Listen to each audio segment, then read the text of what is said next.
it's still International Women's Month, and today we're looking at opportunities in the e-commerce sector for women and how the online retail business can support women's empowerment and business aspirations. Now, e-commerce can be a great opportunity for women in developing countries to improve their economic independence. However, there are a number of challenges that women face in accessing and using e-commerce.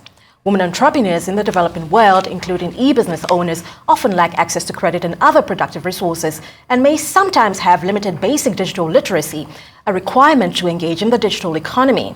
Now, such obstacles can lock more women e-traders into high-volume but low-value-added activities with limited prospects to leverage e-commerce to grow and diversify their businesses. Now, today we're speaking with Zainab Arilesere, a strategic product management leader and chief of staff at OmniRetail, a unified consumer goods distribution platform that improves the inefficiencies of traditional trade by digitizing the key stakeholders. Zainab is passionate about optimizing digital products and enhancing the performance of software product development teams, and has built products presently disrupting the B2B e-commerce space in Africa. Welcome to the show, Zainab. It's a pleasure to have you here. Good morning. Well, let's begin with some definitional points. When we look at traditional trade, what are we talking about here? Is it just the basic exchange of goods and services at a specific price point? I would start by explaining what formal trade is like and how we know it. So we would go to supermarkets or mini-marts to do our groceries weekly, monthly, and then we know what to buy, how to buy, because they're put in different shelvings and in the right locations. If we're even used to the store, you know exactly where to go. You buy, you pay, and you leave. And when they're stocking these things as well, they have some form of information into what the demand will be like. They know that week on week, people will buy maybe 70 grams of butter 7 times. And they know that before they can get it restocked from the manufacturers, it will take at least 10 days.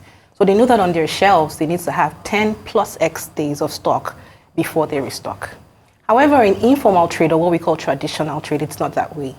It's literally someone like me who has a small store in a community saying, oh, I have just 5 biscuits left. And then I'm calling my distributor to say, you're supplying me today.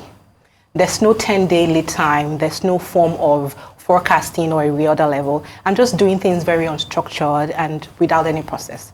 But it works for me because I've probably been doing it for years and I've been in this trade serving my community. Right. So I love the way you've put that. So it's really a lack of structure and fluidity, some sort of long-term vision for a business. It's more quick returns, and then we have to just then get new supplies. Yeah. But can you elaborate on some of the challenges that women in the informal sector face when it comes to accessing financial services and investments, perhaps? Yeah, I will. So a lot of these people in informal trade are women. We are the heroes of the community. We're very enterprising and we run a lot of these businesses. However, there are, as I said, there's no process or structure to it. So they are mostly unbanked. They have their turnover money is in you buy something from me and then I'm using that exact money to buy something else. But then the margins I make on it, I'm paying for rent, I'm paying for electricity, and then all the bills that I have to pay for. This means that there is no extra money to source for the things that the demand of their community is bringing to them. So for instance, I work in a different community than I live. And so maybe while I'm at the office, I'm eating some particular brand of chin-chin. When I go back home to my retailer, I'm asking her, why don't you have this chin-chin? But she knows that this exists in the market. There's a new brand of chin-chin, but she's not able to stock it because it's just the same 50K that she's rotating month in, month out. And so when she's approaching people who offer loans, there's a high rate of interest that she has to pay. Commercial banks are not even willing to give her any money because there's no collateral. You don't have any credit history. They really don't know what business you're doing. And so it's a big challenge for her to be able to stock more or have working capital credit to stock in demand for the communities that she serves. So in what ways do you believe that digitizing the process could turn this around for the women-led businesses, particularly in terms of growth and scalability for underserved communities? It's an interesting question because it's the core of what we do at OmniRetail with our embedded fintech playbook called OmniPay. We know someone like, and I'll use my name as an example. Mommy Zainab owns a store in a community that is underserved. She serves these people with a game. Maybe she just has 50K that she's rotating month in, month out. And when she wants to buy, she buys from us. And so maybe she's been buying from us for a period of 4 months. So I know week on week, this is what she would buy. This is how often she buys it. and this is how much she buys regularly. So I'm able to do some form of logic to say that if I want to give some working capital credit or loan to this person, this is how much she would need. And because I know her, I deliver to her every day or every week within a month. I know her store. That store is not going to jump up and run away, right? So I can literally hold her to something, as against the commercial banks that are looking for some collateral before they can loan some money to her. So the system learns the purchase patterns, learns this person, learns this woman who is on the platform buying from us regularly, and then we're able to give her this working capital credit so that she can expand her business. So are you speaking specifically to Omni Retail's features right now, or do you have a lot more? Because I'm more curious about, firstly, I'm curious about stats, like how many women-led businesses are in those kinds of situations in Nigeria at the moment?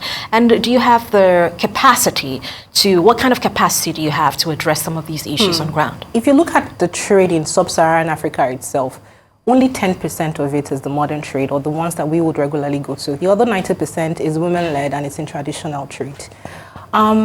More than half of the women on our platform today, and we have over 130,000 customers, more than half of them are within this sect that we have profiled correctly, and we're able to offer these loans to.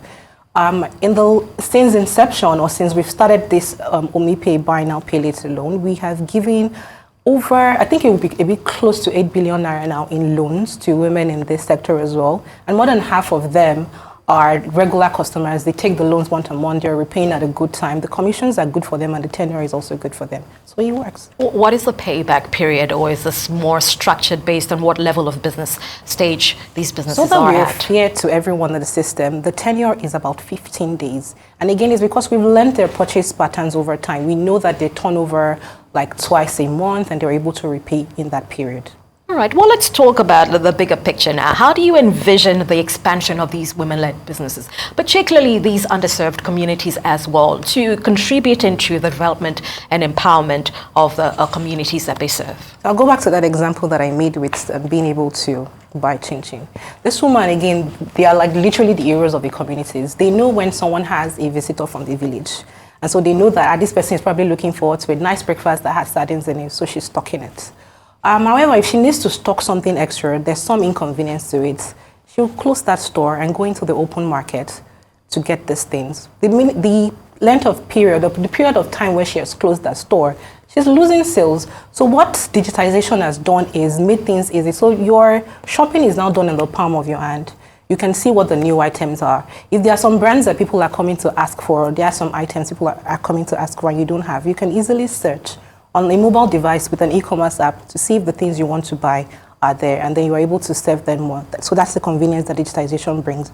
It also helps with the fact that we're able to profile you on that same system so that you have access to the working capital credits. All right, so it all sounds very heavily tech-enabled, right? Which brings me to my next question, because I'm curious to know, firstly, we have issues with literacy if we're talking about a certain group of people in terms of the sectors. What kinds of challenges are being experienced within the tech ecosystem, both on the angle of the end user?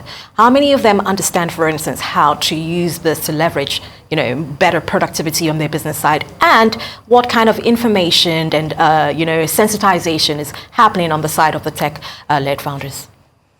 It's an interesting question because in traditional trade, a lot of the people are not very technology savvy.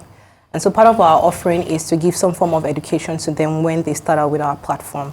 It's easy, and the interfaces are pretty simple, that it's a 10-year-old, 10-year-olds these days are digital natives, so things are easy for them, but it's simply explanatory. It's how you go into the open market and know that in this section of the market, they're stocking pasta, or in this section of the market, they store oil. And so the e-commerce app is designed that way, that it's really simplified for even people who are not tech savvy to understand it.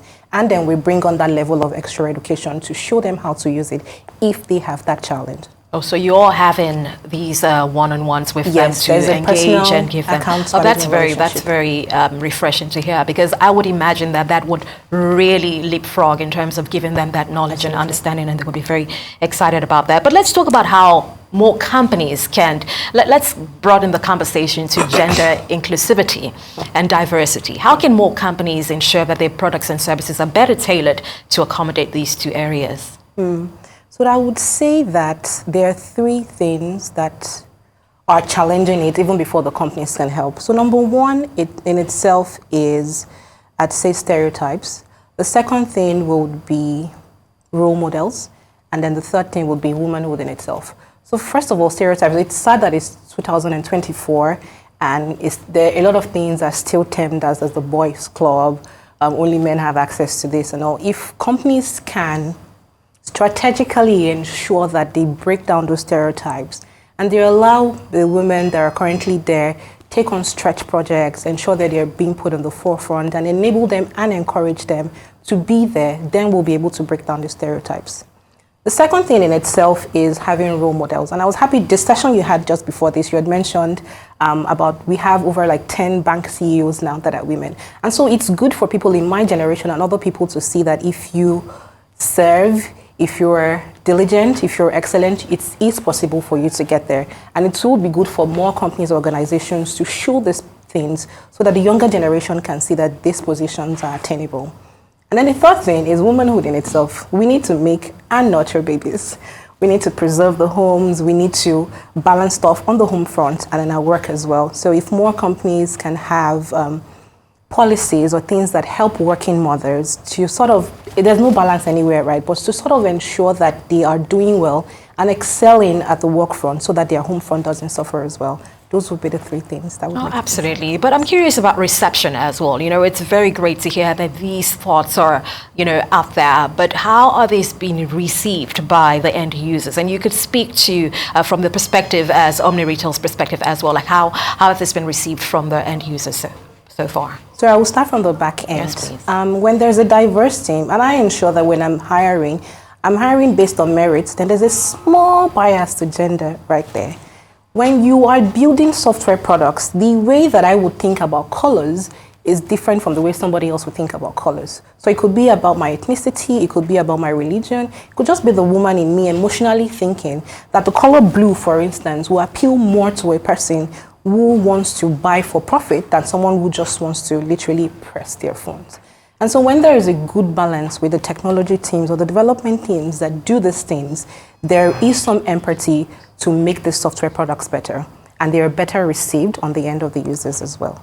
Great, Zainab, it's been an absolute pleasure. I wish I had one more question, but unfortunately time is against us. But thank you so much for being here and great work with Omni Retail and wishing you all the very best.